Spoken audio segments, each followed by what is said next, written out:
There are two forms of evil in this world, and one of them goes beyond our physical dimension. Some religions call these entities demons, jinns, rakshasa, asura, or the evil metru. No matter what name they go by, they are universally understood as negative beings that draw in lower energies and influence people to commit harmful acts.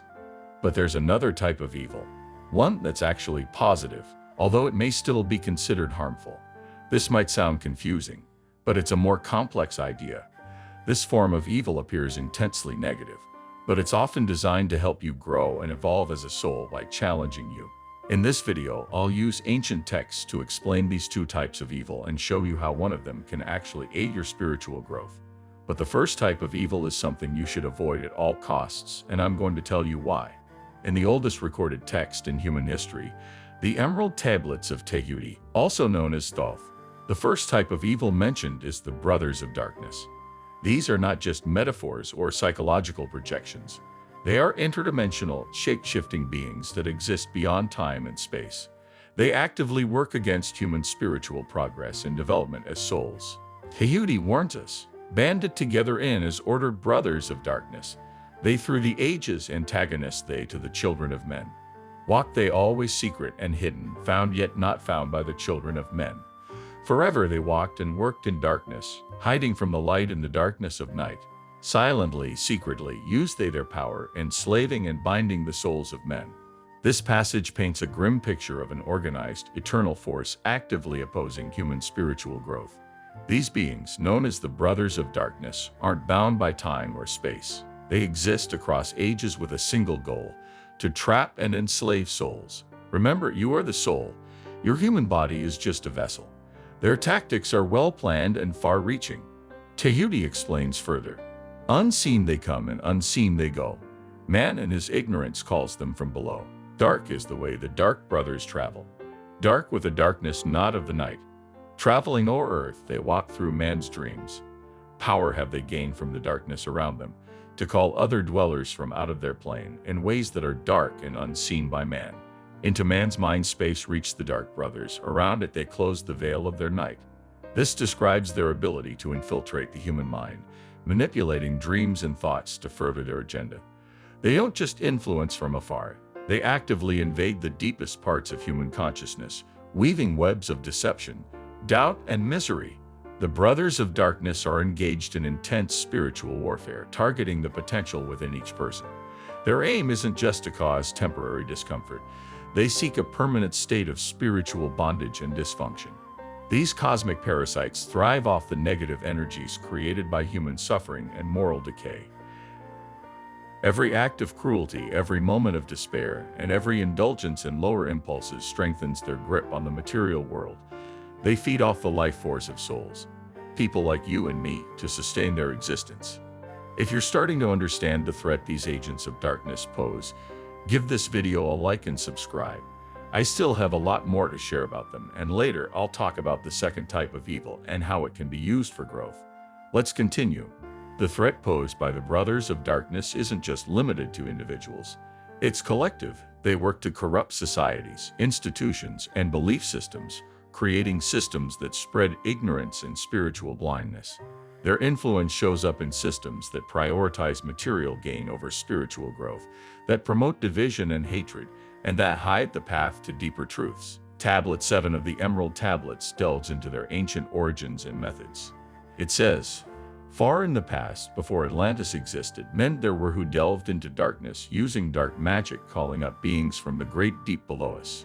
Forth came they into this cycle, formless were they of another vibration, existing unseen by the children of earth men.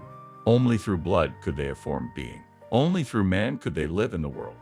This ancient text suggests that these evil entities were summoned by humans themselves long before recorded history, even though the tablets were written over 36,000 years ago, still considered ancient by today's standards. It serves as a reminder of the responsibility we bear for the energies we bring into our world and dimensions. Tehuti continues, in ages past were they conquered by the masters, driven below to the place whence they came. But some there were who remained, hidden in spaces and planes unknown to man. Lived they in Atlantis as shadows, but at times they appeared among men. Aye, when the blood was offered, forth came they to dwell among men. Yes, Atlantis was a real place, and civilizations like the ancient Egyptians and Sumerians kept records of Atlantis after its downfall. The Emerald Tablets explain that some of these entities remain even after the fall of Atlantis, continuing to influence humanity from the shadows. The Brothers of Darkness are a reminder of the ancient responsibility we have to be mindful of the energies we engage with. They show us that these forces have always existed, and it's up to us to be aware of them and to protect our spiritual paths. But as promised, there's a second type of evil, a positive kind. It might look negative at first, but its purpose is often to help us grow. I'll explain more about this in the next part of this video. Understanding these two evils and learning to navigate them is essential for anyone seeking spiritual growth and enlightenment. Stay with me as I reveal how you can use this knowledge to empower yourself and transform your life. Tahuti, also known as Thoth the Atlantean, talks extensively about the early days of Atlantis in the Emerald Tablets. According to the text, after the Great Flood, partly caused by the Brothers of Darkness, Tahuti and a few other Atlanteans escaped and went on to teach the people of ancient Kemet, now known as Egypt. The wisdom of early Egypt came directly from Tahuti and other Neteru, divine beings of Atlantis. You can see them depicted in Egyptian hieroglyphs. The god of wisdom with the ibis beak is Tahuti himself. But that's a topic for another video. What's important here is that while these entities were once defeated, some of them remain, hiding in dimensions beyond our current perception. They wait for moments of weakness or darkness in humanity to manifest their influence, and their reach is vast. The Brothers of Darkness are masters of deception, capable of blending in with humanity whenever it serves their purpose. Tablet 7 of the Emerald Tablet says, "In the form of man moved they amongst us, but only to sight were they as men, serpent-headed when the glamour was lifted, but appearing to man as men among men. Crept they into the councils, taking forms that were like unto men, slaying by their arts the chiefs of the kingdoms, taking their form and ruling o'er man." Does serpent-headed sound familiar? This might be one of the earliest records of a reptilian race in human history. These entities can shapeshift, disguising themselves as humans and infiltrating the highest levels of power and influence. They don't just operate from the shadows. They are actively shaping society to serve their dark agenda. Don't get it twisted. Most of the wisdom in the Emerald Tablets is deeply positive and enlightening. But I felt it was important to make this video to shed light on these dark forces so our community can recognize and understand them. Tahuti tells us, only by magic could they be discovered. Only by sound could their faces be seen. Sought they from the kingdom of shadows to destroy man and rule in his place. Remember, magic is energy. To protect yourself from these entities, you must seek the flame within your heart, your sekhem, chi, prana, your soul force. Cultivate it. That's your magic. That's how you protect yourself from these forces. Develop the discernment to recognize their influence and their presence in our world. If this information has given you a clearer understanding of this type of evil, let me know in the comments. Now, let's shift to the second type of evil, the one designed to help us grow as souls. Unlike the Brothers of Darkness who seek to enslave, Tahuti introduces us to the Lord of Free, one of the 7 cosmic entities. The Lord of Free plays a major role in our journeys as souls, guiding us through the cycles of life, death, and rebirth. This is why ancient Egypt seemed so focused on the afterlife. It wasn't an obsession with death, but an understanding that the soul is immortal. They learned this from Tahuti, their god of wisdom, who was taught by the Lords of Cycles. Unlike the Brothers of Darkness, the Lord of Free doesn't seek to enslave but to strengthen and purify the soul. Tahuti describes his encounter with this being in the Hall of Amenti, located deep within the earth. "Before me arose a great throne of darkness, veiled in shadow, seated a figure of night. Darker than darkness sat the great figure, dark with a darkness not of the night. Before it then paused the Master, speaking the word that brings about life, saying, O Master of darkness, guide of the way from life unto life, before thee I bring a son of the morning. Touch him not ever with the power of night. Call not his flame to the darkness of night. Know him and see him, one of our brothers, lifted from darkness into the light. Release thou his flame from its bondage, free let it flame through the darkness of night." This passage reveals the true nature of the Lord of Free's darkness. It's not the corrupting darkness of the brothers. It's a darkness meant to challenge and transform, pushing us to grow. The Lord of Free's darkness isn't evil, but it may appear so when you face it. His tests are challenging, designed to purify the soul and help it reach higher levels of consciousness. This is why it's considered one of the two types of evil. It feels negative, but it's ultimately for our benefit. Its influence is a necessary contrast that allows us to know ourselves and our true nature. In Tablet 2, the Lord of Three explains his role. These are lights that are souls among men, growing and fading, existing forever, changing yet living. Through death into life, when they have bloomed into flower, reached the zenith of growth in their life, swiftly then send I my veil of darkness, shrouding and changing to new forms of life. He's saying that as you grow and progress as a soul, he will challenge you with obstacles that may feel overwhelming. These difficulties aren't punishments, they're opportunities for evolution. Just like a muscle strengthens through resistance, our souls grow through facing and overcoming challenges. The Lord of Three further explains how souls evolve, steadily upward throughout the ages, growing, expanding into yet greater flame, lighting the darkness with yet greater power, quenched yet unquenched by the veil of the night. So grows the soul of man ever upward, quenched yet unquenched by the darkness of night.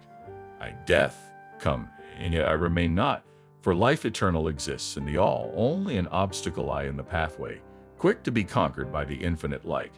This passage shows that the trials we face are not meant to stop us, but to strengthen us. The darkness is temporary, a challenge that leads to growth. The soul is eternal, and every setback is an opportunity to rise higher. The Lord of Three's challenges are like weights for the soul. They build strength and resilience. This type of evil is not about punishment, but evolution. It's a chance to become more powerful, more aware, and more aligned with the infinite light. It's a reminder that while darkness may come, it's temporary, and it exists to make us stronger as we move toward the light. Understanding these two types of evil, one that traps and another that transforms, helps us navigate our spiritual path with clarity. Knowing how to recognize and work with these energies empowers us to grow beyond our current limitations, transforming challenges into the stepping stones that elevate our souls. Awaken, O flame that burns ever inward, flame forth and conquer the veil of the night. The veil of night represents all the lower vibrations and negative influences that sometimes feel like they control us. But it's just an illusion. A veil. You can only see through it with your inner eye. When you do, you'll see beyond the darkness and recognize it for what it truly is. A test. Tahuti describes the veil as something that appears to quench the soul temporarily, but it's not permanent. Even though the trials may seem overwhelming, you are never truly trapped. Your soul isn't quenched by the darkness. It's only a test. Challenge you must overcome to break the cycle of rebirth and ascend to higher dimensions of consciousness. The Lord of Three, as described by Tahuti, identifies himself as death because he oversees the cycles of life, death, rebirth, and the testing and purification of souls. He is responsible for guiding souls through these transitions, serving as a catalyst for growth and evolution. But he makes it clear that he is only an obstacle, one that can be conquered by the infinite light. This is what's so fascinating about the Emerald Tablets. They are straightforward yet carry deep mystical wisdom. The Lord of Three's trials are not meant to end you. They are designed to purify and strengthen your soul. His role as death is not about an end, but about transition, a necessary step for eternal growth and expansion. The Lord of Three doesn't create suffering for the sake of it.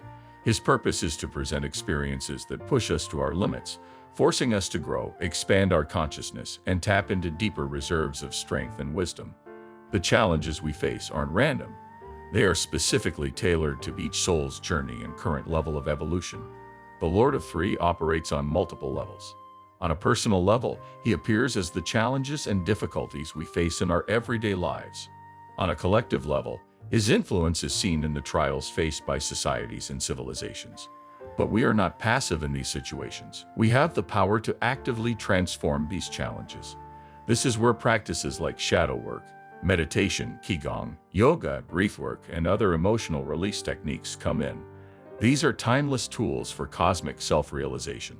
Understanding the difference between the two types of evil, the one that traps and the one that transforms, is crucial for anyone walking the path of spirituality. The Brothers of Darkness aim to keep us stuck in ignorance and fear, while the challenges from the Lord of Three offer us opportunities for growth and ascension. They might seem similar on the surface, but their purposes are completely different. The key is in our response. When faced with a challenge, ask yourself, is this experience pushing me to grow and evolve, or is it trying to keep me stuck in lower states of consciousness? Does it offer a chance for learning and expansion, or is it exploiting my fears and weaknesses? Let me say that again. Is this experience pushing me to grow and evolve, or is it trying to keep me stuck in lower states of consciousness? Does it offer a chance for learning and growth, or is it feeding off my fears and doubts? This discernment isn't always easy, as both forms of evil can present as difficulties in our lives. But the difference lies in the intent and the outcome. Let's explore some examples to make this clearer. Example 1. Synchronistic setbacks. Imagine you're about to embark on a spiritual journey you believe will help you grow.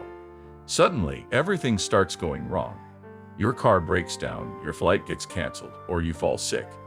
These could be seen as mere inconveniences, but from a spiritual perspective, they might be a test from the Lord of Three, challenging your resolve. These obstacles could be pushing you to find creative solutions, strengthening your will, adaptability, and soul force. Or these setbacks could be an attempt by the brothers of darkness to discourage you from your path. They might play on your fears and doubts, keeping you in a state of comfort and familiarity. The question is, how do you respond? Do you see these setbacks as opportunities to practice patience and resilience, or do you let them defeat you and abandon your journey? Example 2. Relationship conflicts. Consider an ongoing conflict in a close relationship. On the surface, it might seem like a negative experience. However, if it's a challenge from the Lord of Three, it may be pushing you to develop empathy, improve your communication skills, or heal past wounds. It's a test designed for growth. Or it could be an influence from the brothers of darkness, trying to trap you in cycles of blame, resentment, and separation, feeding off the negative energy created by the conflict. The difference lies in the growth potential. Does this conflict offer a path to greater understanding and connection, or does it only deepen the divide? Example 3. The dark night of the soul. Many spiritual traditions speak of the dark night of the soul, a period of deep spiritual crisis and intense questioning. This experience could be a profound challenge from the Lord of Three, stripping away old beliefs and identities to prepare you for a higher level of consciousness. Or it could be a tactic from the brothers of darkness, attempting to trap you in despair and confusion, pulling you away from your spiritual path. The difference, again, is the opportunity for growth. Is this period of darkness pushing you to shed what no longer serves you and evolve? Or is it feeding off your pain and keeping you stuck? The important thing to remember is that not all challenges are meant to harm you. The trials from the Lord of Three are there to push you, expand your consciousness, and build your strength. They are opportunities for growth, even when they seem harsh. On the other hand, the brothers of darkness aim to keep you trapped in fear and ignorance, preventing your progress. By practicing discernment and choosing to engage with these challenges as opportunities, you gain power over your growth. You transform from a passive observer of life's events to an active participant in your own evolution. This is the path of a true mystic, the path of spiritual mastery. Or is it option B? An attack from the brothers of darkness, attempting to break your spirit and lead you into despair, pulling you away from your spiritual path. The key is in the outcome. Does this experience, even if painful, deepen your connection with your true self and the universe? Or does it leave you feeling more isolated and hopeless? Number 4. Temptations and distractions. In your spiritual journey, you might face temptations or distractions that pull you away from your path. These could be *A tests from the Lord of Three, designed to strengthen your resolve and help you clarify your true priorities. *B subtle manipulations from the brothers of darkness, meant to lead you astray and lower your vibrations over time. Think about it. The difference lies in the long-term effect. Does overcoming these temptations leave you feeling stronger and more dedicated to your path, or do they slowly erode your spiritual practice over time? Number 5. Psychic or energetic attacks. If you're sensitive to subtle energies, you might feel what seem like psychic or energetic attacks. These could be *A intense purging experiences orchestrated by the Lord of Three, forcing you to confront and release deeply rooted fears or limiting beliefs. *B actual attempts by the brothers of darkness to weaken your energy field, making you more open to negative influences. The key is in how you emerge from these experiences. Do you feel clearer and stronger after processing the energy, or do you consistently feel drained and vulnerable? Take a moment to reflect on this. Pause the video, write down your thoughts, and think it through. As you navigate the complexities of your spiritual path, always remember, The light within your divine nature is the most powerful force in the universe, capable of dispelling even the deepest darkness. In Tablet 6, Tahuti offers guidance on how to move forward.